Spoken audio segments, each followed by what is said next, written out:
Hello students, this is Ravinder Sharma. You are most welcome to Gorija classes. We have been learning about tenses. Today we shall know the perfect continuous tense. बच्चों perfect continuous tense की पहचान है से रहा है, present tense के अंदर से रहा है, से रही है, से रहे हैं। बच्चों हमने कंटिन्यूस टेंस भी किया था, उसके अंदर भी रहा है, रही है, रहे है वाक्य के अंत में आते हैं। उसमें और इसमें जो अंतर है वो से का है, से। और मैं आपको बता दूं से समय को रिप्रेजेंट करता है। तो ऐसे वाक्यों को बनाने के तो जो तरीका है वो ये रहेगा, सब्जेक्ट प्लस हैज या have plus been plus verb की फोर फॉर्म प्लस फोर या सिंस लगेगा समय के लिए, फिर टाइम प्लस टाइम। बच्चों जिन वर्ब की आज हम मदद लेंगे वो ये है सिंग, मतलब गाना गाना। वर्ब की सेकंड फॉर्म होगी सिंग, सेंग, संग, और उसकी फोर्थ फॉर्म होगी सिंगिंग। इसी तरह प्ले मीन्स खेलना, second form played, third form played और फोर्थ प्लेइंग।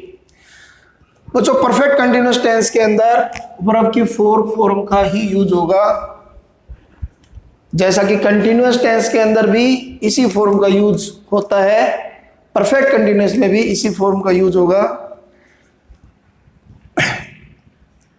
प्रेजेंट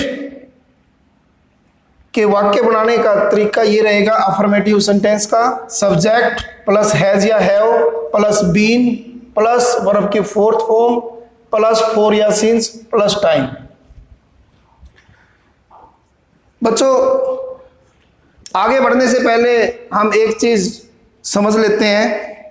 समय के लिए सिंस या फोर का यूज होता है। सिंस का यूज कहाँ होता है? सिंस पॉइंट ऑफ टाइम के लिए यूज किया जाता है। पॉइंट ऑफ टाइम को समझने के लिए जैसे हम कहें समय में जैसे AM PM या ओ क्लॉक, या कोई डे है जैसे संडे, मंडे, ट्यूसडे, मंथ जनवरी, फरवरी, ईयर कोई 2001, 2010, इस तरह से अगर समय दिया गया है तो उसे कहेंगे पॉइंट ऑफ टाइम। और इसको समझने के लिए जैसे कि ये एक लाइन है, इसके ऊपर पॉइंट ऑफ टाइम होगा तो किसी न किसी बिंदु के द्वारा उसको दर्शाया जा सकता है। कोई भी समय है, जैसे एक समय की रेखा है तो 5 AM, तो इसमें कहीं ना कहीं तो 5 AM होगा बिंदु के रूप में। ये डेज की एक लाइन है, इसमें कोई संडे मंडे कोई डे है तो उसको हम पॉइंट पर दर्शा सकते हैं। तो बच्चों सिंस पॉइंट ऑफ टाइम के लिए आता है, या हम कह सकते हैं कि निश्चित समय के लिए आता है, जो फिक्स है, निश्चित है, उसके लिए।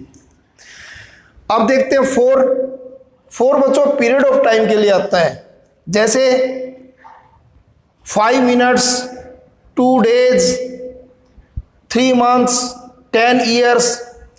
इसको हम, ये एक समय की रेखा है तो मिनट्स हैं ये, तो इसके अंदर हम इसको ये एक बिंदु के रूप में नहीं आएगा, बल्कि एक ऐसे गैप 2 पॉइंट्स के बीच का समय होगा ये।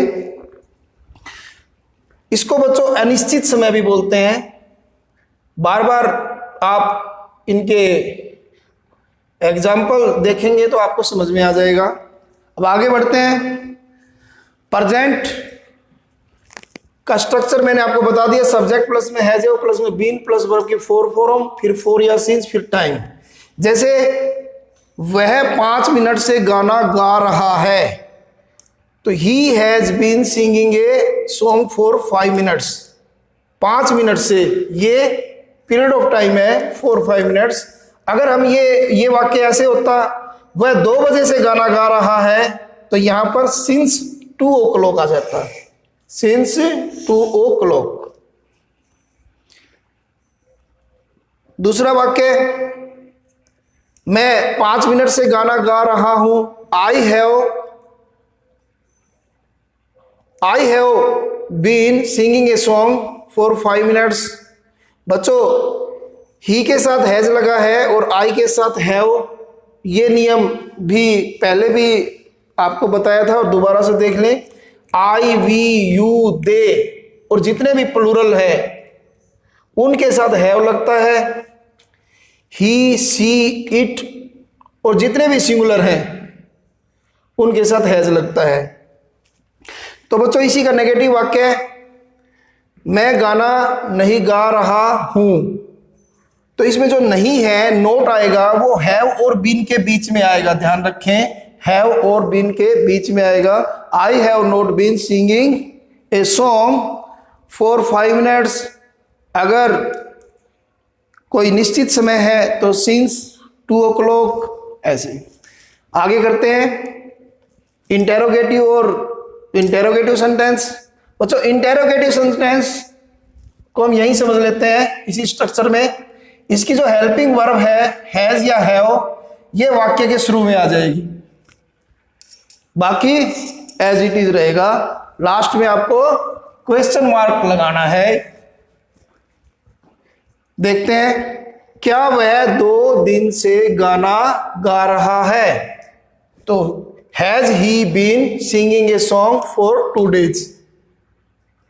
अगर मैं ये कहूं वह सोमवार से गाना क्या वह सोमवार से गाना गा रहा है, तो has he been singing a song since Monday. ध्यान रखें। इसी तरह बच्चों एक हैव वाला ले लेते हैं। क्या वे मंडे से गाना नहीं गा रहे हैं? Have they not been singing a song since Monday. ये ध्यान रखें, मंडे के साथ सिंस लगेगा और दे के साथ हैव लगेगा। अब आगे बढ़ते हैं पास्ट परफेक्ट टेंस की तरफ, पास्ट परफेक्ट कंटिन्यूअस टेंस की तरफ। बच्चों इसके पहचान है हिंदी के वाक्यों में। वाक्यों के अंत में आपको ये मिलेगा, से रहा था, से रही थी, से रहे थे। अफर्मेटिव वाक्यों को बनाने का तरीका ये रहेगा, subject plus had plus been plus verb की 4 फॉर्म प्लस 4 फिर सिंस या सिंस प्लस टाइम। जैसे एक वाक्य देते हैं, वह 2 घंटे से टीवी देख रहा था। He had been watching TV for 2 hours। अगर मैं कहूँ सुबह से टीवी देख रहा था तो he had been watching TV since morning।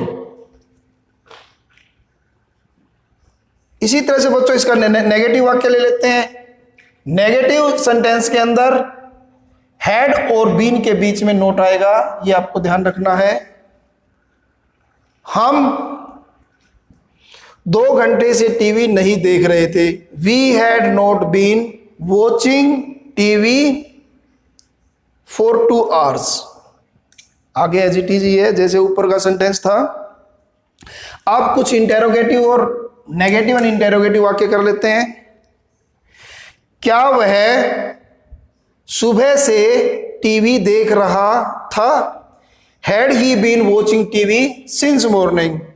क्या वह सुबह से टीवी नहीं देख रहा था? Had he not been watching TV since morning. बच्चों अब आते हैं फ्यूचर परफेक्ट कंटिन्यूअस टेंस पर। इसकी पहचान, जैसे कि फ्यूचर के वाक्यों में गागेगी तो आता ही है, तो इसमें से रहा होगा, से रही होगी, से रहे होंगे, इस तरह के शब्द आएंगे। बनाने का तरीका, जैसा कि आपको पहले भी बताया था मैंने कि फ्यूचर के जो भी वाक्य हैं वो विल शैल के बगैर नहीं आते हैं।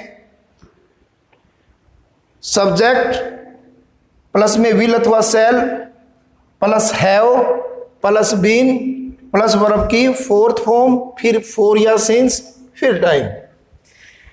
वाक्य देखते हैं। वह 5 घंटे से क्रिकेट खेल रहा होगा, तो he will have been playing cricket for 5 hours। एक नेगेटिव वाक्य ले लेते हैं। वह 7 बजे से क्रिकेट नहीं खेल रहा होगा। He will not have been playing cricket since 7 AM।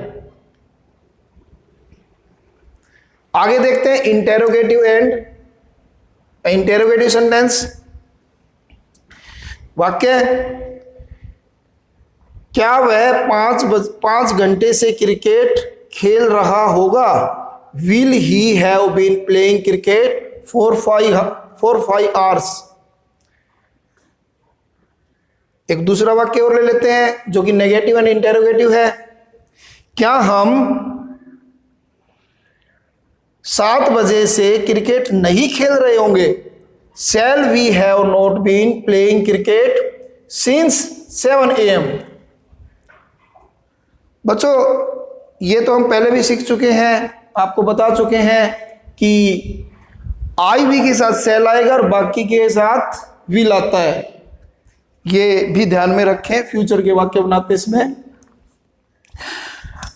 बच्चों, मुझे उम्मीद है कि आपको जो टेंस है उसका कंसेप्ट समझ में आ गया होगा और मेन जो मकसद था मेरा टेंस के ऊपर ये क्लासेस बनाने का, आपको जो बेसिक कंसेप्ट है वो समझाना था। इसको अगर आप गहराई से करना चाहते हैं तो आपको ग्रामर का सहारा लेना पड़ेगा। ग्रामर की कोई भी बुक जिसमें काफ़ी एक्सरसाइज हो उसको लेकर आपको अभ्यास करना चाहिए, क्योंकि जितना आप अभ्यास करेंगे उतना ज़्यादा ही टेंस को आप समझ पाएंगे। और टेंस सीखे बगैर इंग्लिश भाषा पर पकड़ बनाना संभव नहीं है। और वैसे भी एक विद्यार्थी के लिए टेंस का आना बहुत ज़रूरी है। तो बच्चों, ये वीडियोस जो हमने आपके लिए बनाई है इनको बार बार देखें और टेंस को समझने की कोशिश करें। Thank you, have a nice day.